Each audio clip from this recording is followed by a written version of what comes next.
Next देखिए, ये topic है average power associated with resistance, या रजिस्टर बोल सकते हो या नॉन अडक्टिव सर्किट बोल सकते हो।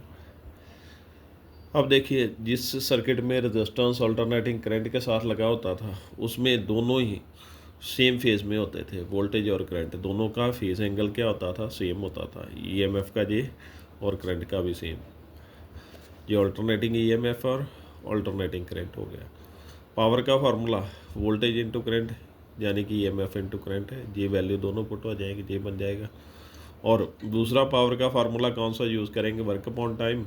और वर्क का फार्मूला क्या बन गया, power into time. Small work done के लिए पावर इनटू स्मॉल टाइम बन गया। इसकी वैल्यू जहाँ पे पुट कर दोगे ये बन जाएगा। अब टोटल वर्क डन फाइंड करना है तो कैसे करोगे, इंटीग्रेशन करके। इस तरफ टोटल वर्क डन आ जाएगा, इस तरफ इंटीग्रेशन का साइन आ जाएगा। Limits 0 to t full cycle की लिमिट्स आ जाएगी। इंटीग्रेशन किसकी होगी, जिसके साथ क्या लगा होता है, डी लगा होता है। डी टाइम के साथ लगा है, टाइम वाले इंटीग्रेशन के साइन के अंदर, बाकी बाहर लिख दिए जाएंगे।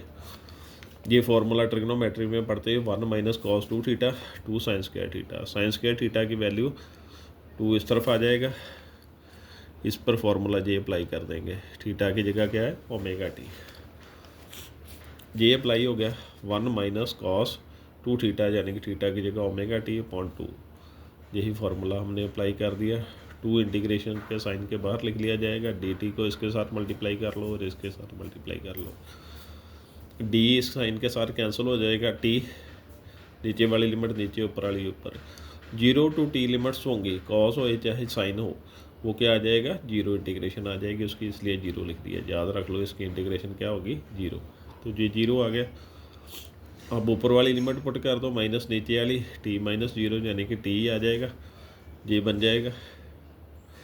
फाइंड क्या करनी है हमने, पावर फाइंड करनी है। Average power supplied to the resistor over 1 complete cycle.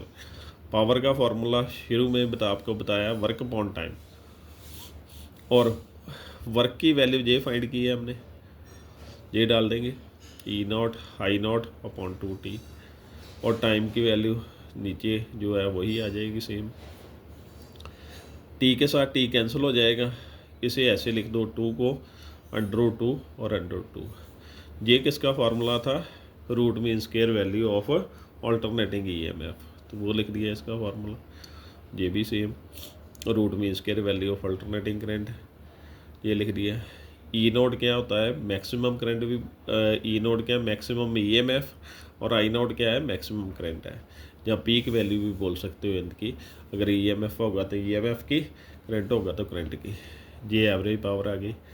आगे फार्मूला कन्वर्ट करना चाहते हो तो ओम्स लॉ के अकॉर्डिंगली आई की वैल्यू V/R, यानी कि E/R डाल दो, जहाँ पे पुट हो जाएगी तो जे स्केयर वाला फार्मूला बन जाएगा। ये एवरेज पावर किसकी आ जाएगी, रेजिस्टेंस की आ जाएगी एवरेज पावर। और एक फार्मूला ये बन गया, ये भी बोल सकते हो, और एक ये बन गया। ये था आज का टॉपिक। Thank you.